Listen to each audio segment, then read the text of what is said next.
Hi, I'm Lindsey, and I'm talking with MedTech industry leaders on how they change lives for a better world.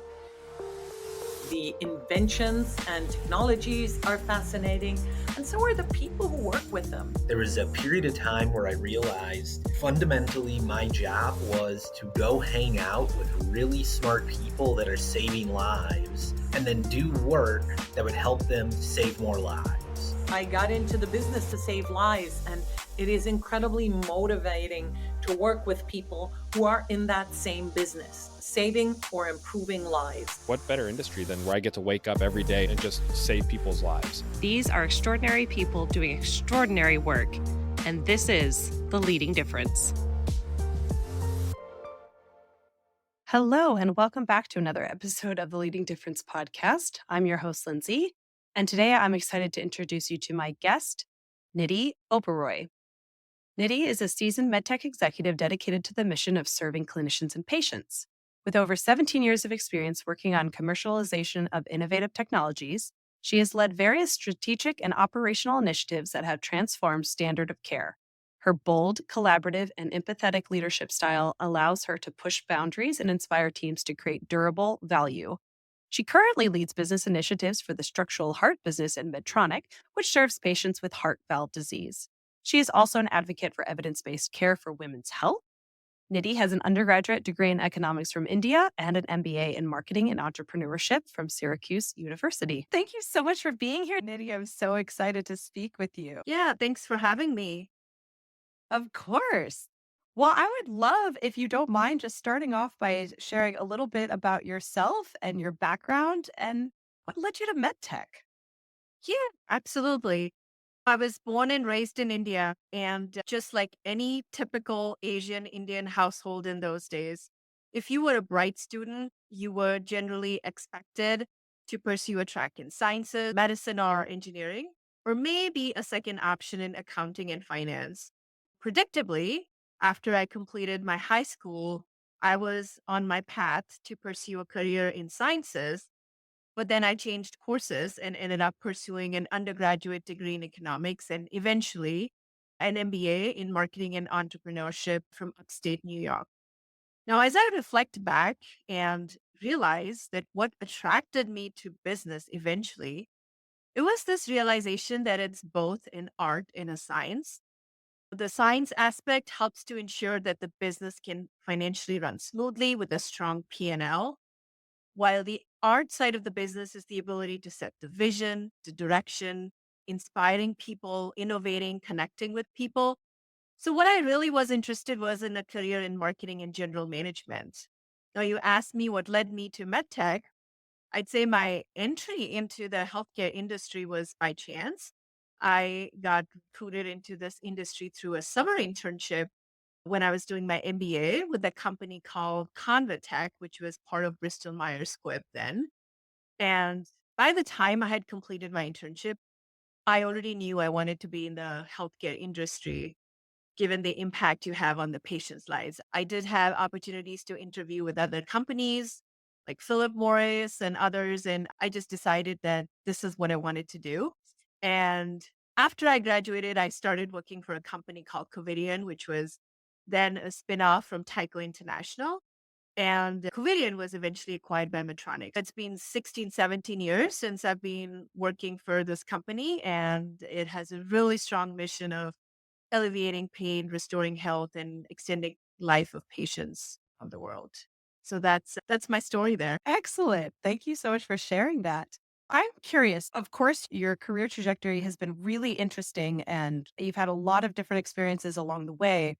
So, what are some of the key things that, say, maybe your schooling or your early career really set you up for success for what you're doing now? Yeah, so there's just so many different experiences that either have shaped my interest where I want to go or has shaped my leadership style. Now, as I mentioned, I decided to move away from sciences to a more kind of social sciences field, economics, and then business. And that was due to the fact that I was not the person who could just crunch numbers sitting on the table. I liked connecting with people. So I think some of those personality traits helped me decide what I wanted to do. And I would say one of my core value is impact, purpose. And so healthcare is it was just natural for me to gravitate towards healthcare because you are truly impacting people with different technologies. And I'd also say, as I grew further along in my career, early on when I joined Covidian, I had some great leaders who gave me a lot of ownership, and that shaped my leadership style as well. And that's how I operate. I empower my teams, I coach them along, but give them a lot of accountability. So there's so many different experiences, but these are some of the experiences that come to mind as I reflect back now, what that has shaped my career and also my leadership style. Yeah, absolutely. And speaking maybe more into your leadership style, I'm really curious if you could tell us a little bit more about that philosophy of yours. I love that ownership mentality. It sounds very counter to what a lot of folks don't appreciate, and that's micromanagement. And so I'm curious, how do you bridge the gap yourself as a leader between making sure that your team stays on track and the goals and really key important performance indicators are met while also giving them that ownership and that empowerment to make decisions and do things in a way that best aligns. Yeah. So I think there's so many different facets of leadership. And let me highlight some of the others that feeds into the third aspect, which is the empowering teams. So I think as a leader, first thing first, you need to provide clarity, direction, focus. I've been part of so many different teams where if people can't relate to what they're doing, why they are doing, they can get lost, right? So I think that's the first thing. You need to have the ability to cut through the noise, provide direction to the team, organization you're leading. And then the second part is inspiring and bringing people together to execute on that vision. So this is the culture piece. You're listening to others, you're hearing others' perspectives and being inclusive. And the last thing, which I mentioned early on, is empowering your teams and making them accountable. So, to your question of how you bridge the gap, I think you have to give clear direction. And when you empower teams, doesn't mean that you don't coach them, right? You are just telling them that you trust them to do the job and you are here to help them. And one of the technique that I use is I ask questions. So I don't give answers. When you ask someone in your team to lead the project, they come to you, then you ask questions. And I've seen based on my experiences, that gives them a sense of ownership that this is something they thought through. And oftentimes I've heard from people that they feel like they become a better version of themselves because I ask a lot of questions. I make them think. So that's my approach on how I kind of bridge the gap, but also make sure along the way that you're supporting them in the right direction. Absolutely.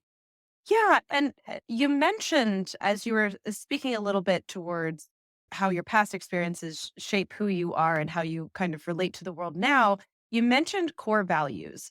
And I would love, if you don't mind, if you would share a little bit more about your core values. I noticed that on your LinkedIn profile, that was something that was very highlighted as being extremely important to you, which I love. I'd love if you would share a little bit about maybe how you developed your core values and how those play out for you.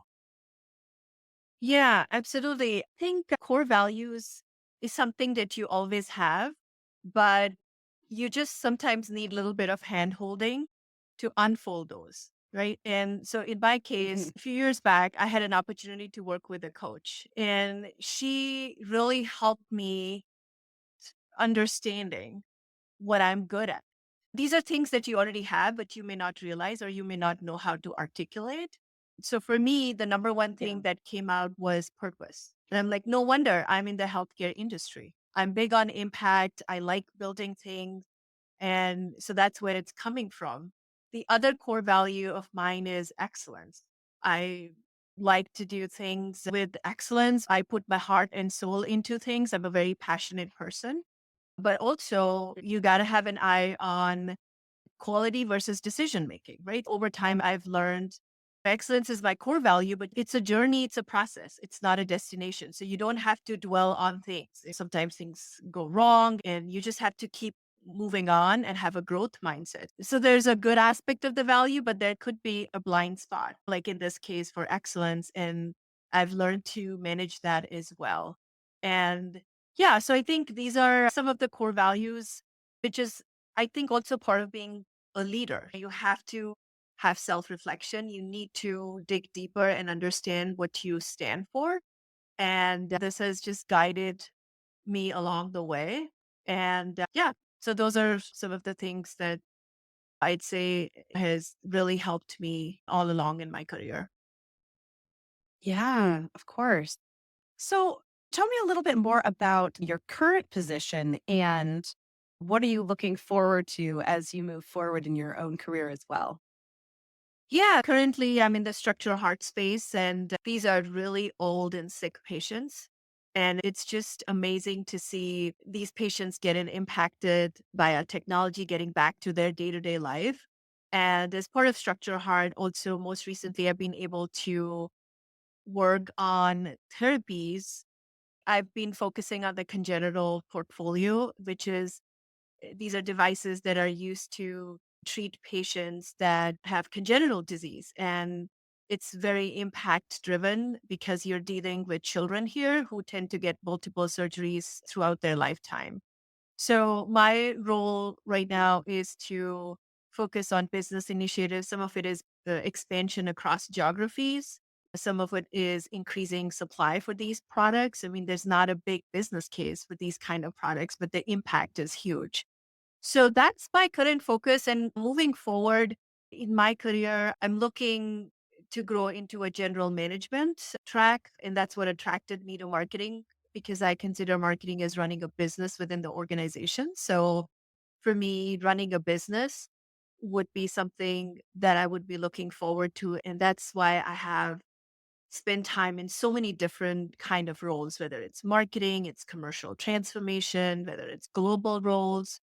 So that's how I've been building my skill set so that I can one day lead a business. Yeah, that's very exciting. Okay, so you're building all of these skill sets, you're working towards this incredible goal.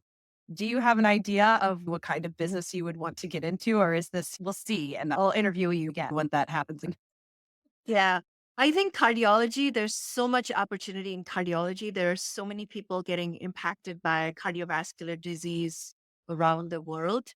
And there's so much innovation too happening, not just on the treatment side, but also on the diagnostic side. So I would say either something in the cardiology space would be very attractive because it's innovative. There's such a huge population that gets impacted by it, or the other area of interest for me is women's health. And I think it just makes me smile how there's progress being made. I know there's so much work that needs to be done. We know there's not enough evidence, it's underfunded, but I think the work is starting there. And better evidence generation will lead to better decision making, which will lead to better outcomes. So I would say either in the cardiology space or the women's health space, these are the two areas of interest to me. Yeah. And I noticed again with LinkedIn, you are very passionate about women's health, and I love that. And I'm wondering if you could speak a little bit towards some of themes that I kind of picked up on, things like stigma with women's health, medical gaslighting, and self diagnosis. And I know there's a lot to that, and it's probably too much for one conversation today, but can you highlight a couple of the areas that you particularly find concerning that are things that we can all do better? Yeah. Yeah. I think, first of all, there's such lack of education and awareness as women transition through different stages of life. I feel like a lot of it is taken for granted. We don't question it.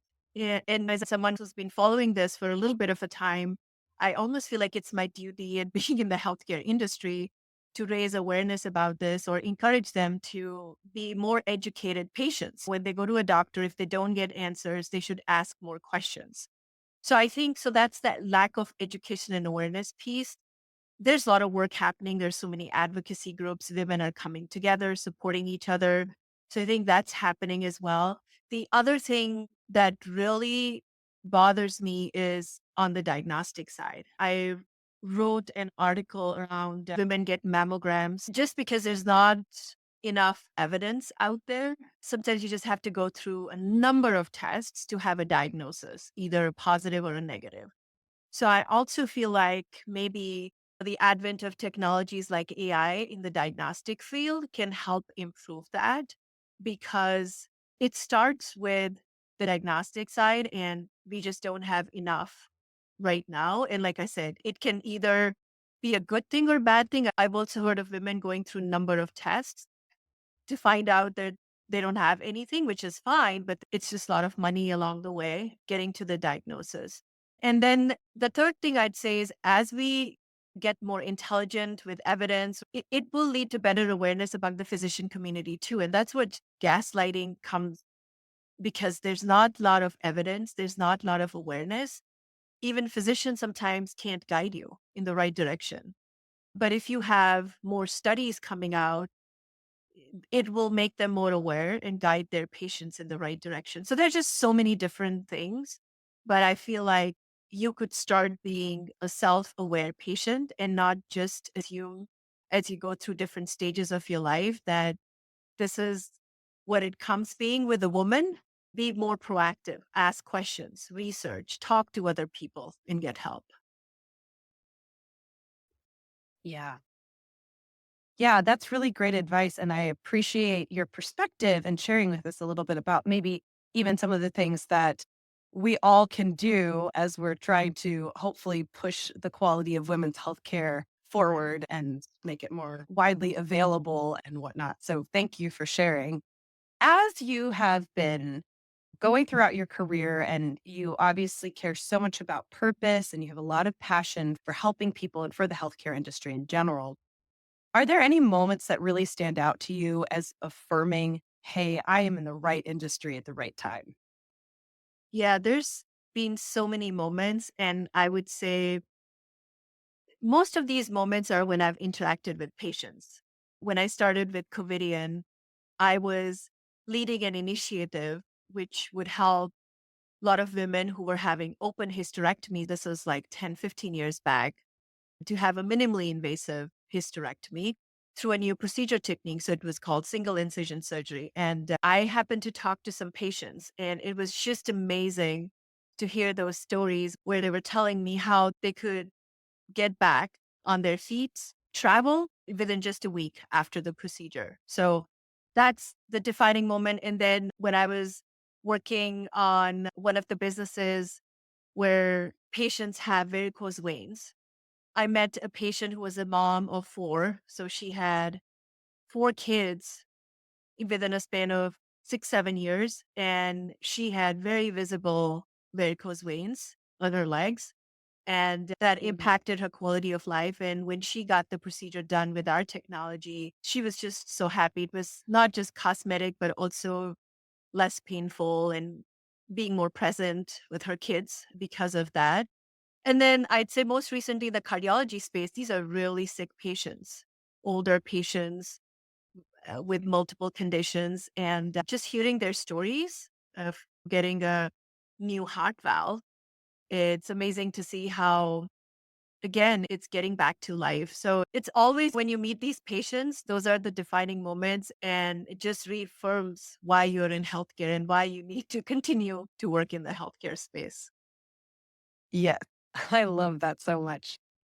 Yeah. So pivoting the conversation a little bit just for fun, imagine that you were to be offered $1 million to teach a masterclass on anything you want. It can be within your industry, it could be related to anything, your background, your experience, but it doesn't have to be. What would you choose to teach? Yeah, that's a great question.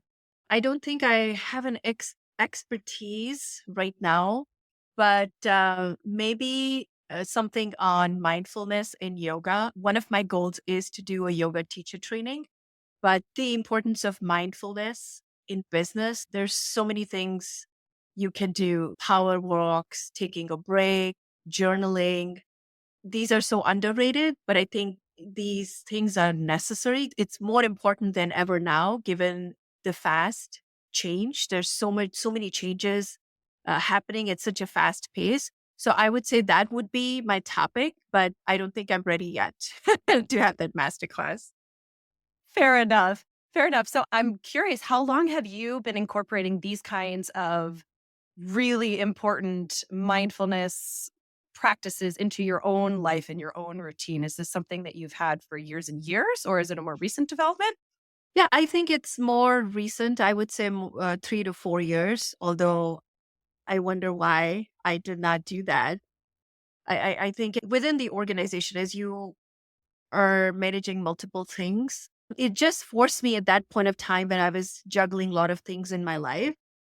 And I wanted some pause and clarity. And I actually, years back, I had taken a yoga class and then I started doing core bar yoga as well. So I realized that it really has a big impact on me. And then I just try to be more disciplined and try to take out time, if not every day, maybe every 2 days. But I would say it's more of a recent phenomena. It does require a lot of discipline. Earlier you start, the better it is because you're not going to get it right away. It takes a lot of discipline and commitment to incorporate these. And you won't be able to do it all the time, but at least starting that and trying to incorporate day-to-day life is a good start. Yeah, absolutely. I've found personally that starting my day with a much more intentional routine that includes things like meditation and those kinds of mindfulness practices makes a huge difference in how I feel throughout the whole day and the week in general. So, and that's a more recent development for me too. So, it's one of those interesting things about how that evolves over time. So, I love that. Thank you for sharing about your own journey. All right. And then how do you wish to be remembered after you leave this world? As I said, purpose is my core value, big on impact. So I just want to leave the world a little bit better and do my bit. And whether it's working on things like working on technologies and providing access to healthcare to patients, probably globally. So it's just continuing to make an impact in the healthcare space and leaving the world a little bit better than I inherited. Yes. Excellent. And final question. What is one thing that makes you smile every time you see or think about it?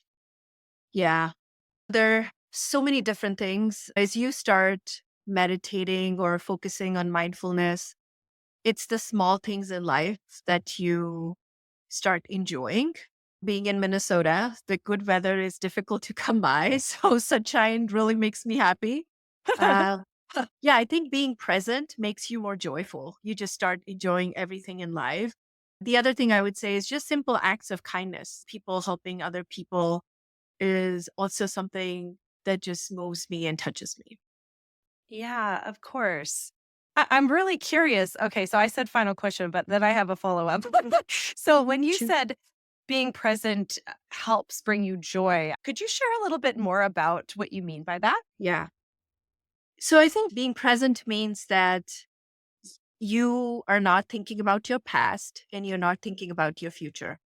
And so what that means is all you're focusing is what's in the now. And I'm going to start speaking the language of someone who teaches yoga or meditation. But being present really is you're not in the past, you're not in the future. You're just enjoying your day, the moment as it comes by. It's as simple as that. You're centered, you're aligned with yourself, and you just focus on what's in your control. You don't dwell on things, either of the past or in the future. So I think that's a beautiful moment to be in. Yes, I couldn't agree more. Well, thank you for sharing a little bit more about that. I really appreciate it. And thank you so much for your time today. This has been such a great conversation. I've loved learning about you. And I'm so excited about your career future, especially with your goal of starting your own company at some point. So I will be cheering you on for that whole process. I know that's no small undertaking. But in the meantime, I just want to say thanks again for your time. And thank you so much for working hard to change lives for a better world. Well, thank you so much. Thank you for the opportunity. It's been so fun chatting with you. You're joyful. Thank you. Well, excellent. We are so honored to be making a donation on your behalf as a thank you for your time today to Save the Children, which works to end the cycle of poverty by ensuring communities have the resources to provide children with a healthy, educational, and safe environment. So thank you so much for choosing that charity to support. Thank you Yeah. also so much to our listeners for tuning in. And if you're feeling as inspired as I am right now, I'd love it if you'd share this episode with a colleague or two. And we'll catch you next time. The Leading Difference is brought to you by Velentium. Velentium is a full-service CDMO with 100% in-house capability to design, develop, and manufacture medical devices from Class 2 wearables to Class 3 active implantable medical devices. Velentium specializes in active implantables, leads, programmers, and accessories across a wide range of indications, such as neuromodulation, deep brain stimulation, cardiac management, and diabetes management. Velentium's core competencies include electrical, firmware, and mechanical design, mobile apps, embedded cybersecurity, human factors and usability, automated test systems engineering, and contract manufacturing. Velentium works with clients worldwide, from startups seeking funding to established Fortune 100 companies. Visit Velentium.com to explore your next step in medical device development.